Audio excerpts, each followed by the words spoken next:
there's usually limited information and a paucity of coverage in the gaming press for games like Rogue Ascent that are released on Meta's digital sub-marketplace, the App Lab. I rather like the purity of this experience. It reminds me of choosing budget ZX from games based entirely on the strength of blurry screenshots on cassette cases, so I feel a bit conflicted about detracting from it here. But my analogy crumbles when we come to talk about money.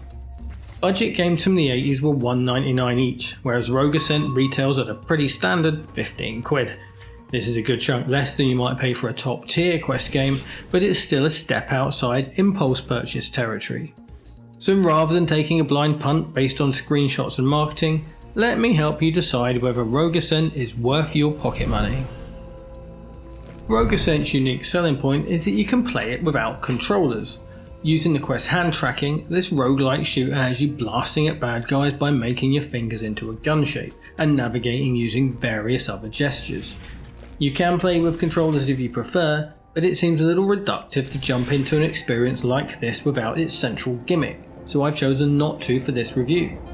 That word, gimmick, has become unfairly synonymous with pointlessness, and this is both linguistically incorrect and completely unfair. There was a time when stereo sound, analog thumbsticks, and even video games themselves were all considered gimmicks. And let's not forget that many would happily throw VR into that category too. Hand tracking has the potential for endless possibilities if people are open to giving it a try. It's exciting when developers attempt to make this technology work with games even though the underlying tech is obviously still a work in progress. On that point, although the hand tracking 2.0 update is currently rolling out, it's worth noting that I've yet to receive it, so this review was conducted entirely using the original version. Those caveats notwithstanding, this central gameplay gimmick makes for a unique and interesting experience. The game recognises your finger guns and materialises any equipped weapon in place of the hand. Since there's no trigger with this setup, your guns will fire automatically when aimed at an adversary. While I think there was a missed opportunity to implement voice commands that shoot when you shout pew pew pew into a mic, this auto-fire workaround is a slick solution. Reloading is done by pointing your fingers straight up in the air, causing the in-game weapons to twirl flamboyantly as the ammo is replenished. A shield can be generated by holding both fists up in front of you, a scanner can be accessed on the back of your left wrist, and info about weapons can be brought up by looking at their sides for a second or so. With no thumbstick, another solution had to be found for movement too. Each procedurally generated floor is arranged in a grid with a node at the centre of each square. Reaching out with an open palm covering the node will teleport you to it. A similar gesture is used to activate switches and pick up objects.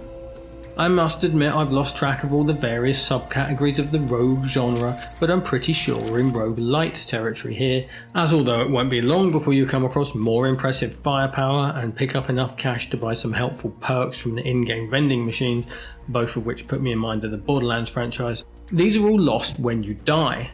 However, your efforts will permanently level up whichever of the four classes you chose at the outset, making them stronger from the get-go the next time around. These classes are impressively varied and serve as a great way to get extra mileage from what is essentially the same game structure. The android class, for example, has a massive shield and weapons with large capacity that reload almost instantly.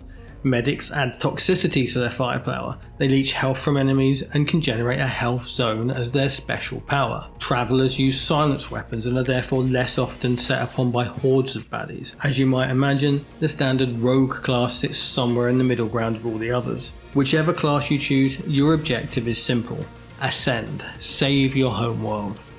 For better or worse, these four words and the opening image of a planet-sized spacecraft attacking the Earth are all the story you get.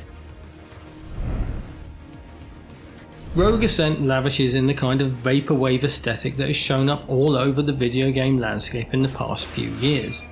Usually reserved for arcade racers or similar experiences, the bright palette of blues, pinks and glowing neon is an excellent fit for the game's broadly cel-shaded and low polygon stylings.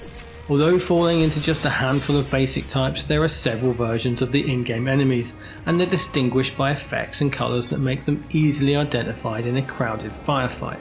There's a very subtle brilliance to the soundscape created in the game. Each level is preceded by a short elevator ride complete with lounge jazz music until you arrive with a ping and the doors open to near silence. You might pick out some footsteps in the background, the hum of a sentry turret or the buzz of a nearby hover drone, but step out into the corridor and it won't be long until the piece of the elevator is a distant memory. When the action kicks off, Rogue Ascent becomes a beautiful cacophony of laser blasts, sirens, ricochets and gunfire, all punctuated by the near constant maraca rattle of your weapons as they reload. All the sound effects have more than the usual amount of legwork to do in Rogue Ascent. Without haptics or even the simple physicality of pulling a trigger to offer feedback, it's down to the game's audio to pick up the slack, and generally it does a really great job.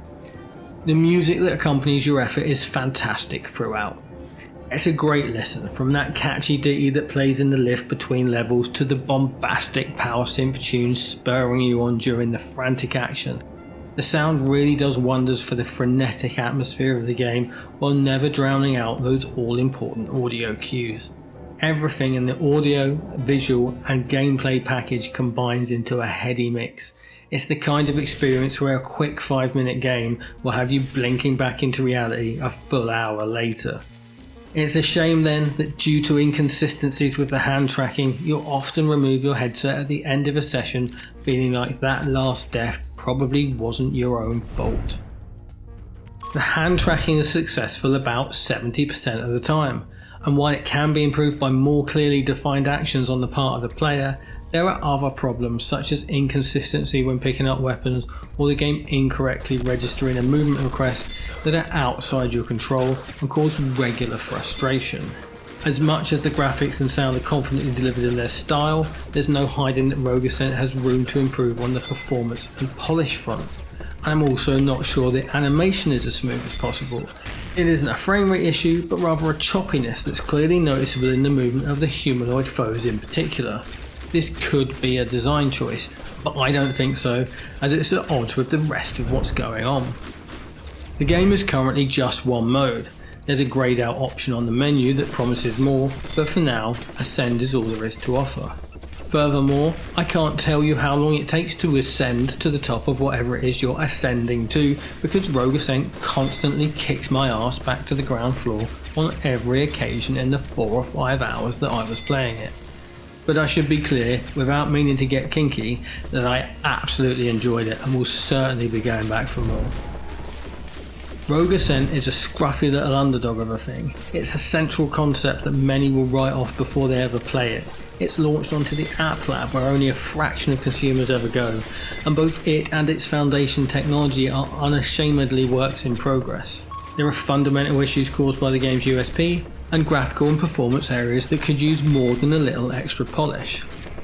When it works, however, when the stars align and you pull together a run unfettered by the technical issues, good lord is Rogue Ascent ever a great time.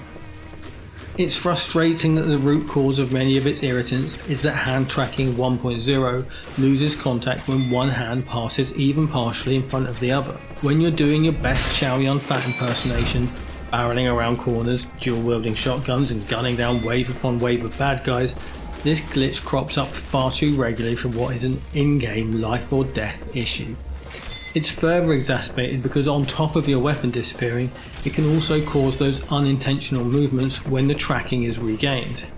Rogue Ascent is an early access game, and the developers have promised that hand tracking 2.0 updates are along the way, as well as many other tweaks, bug fixes and additions. If you have the 2.0 upgrade already, or you've seen videos of it in action, you'll know that a lot of the issues I've mentioned should soon be a thing of the past. Unfortunately, I can't evaluate a game based on what it might become, only on what it is right now. In short, Rogue Ascent is quite frustrating when it doesn't work, but it's a hell of a lot of fun when it does. 7. Idiosyncratic.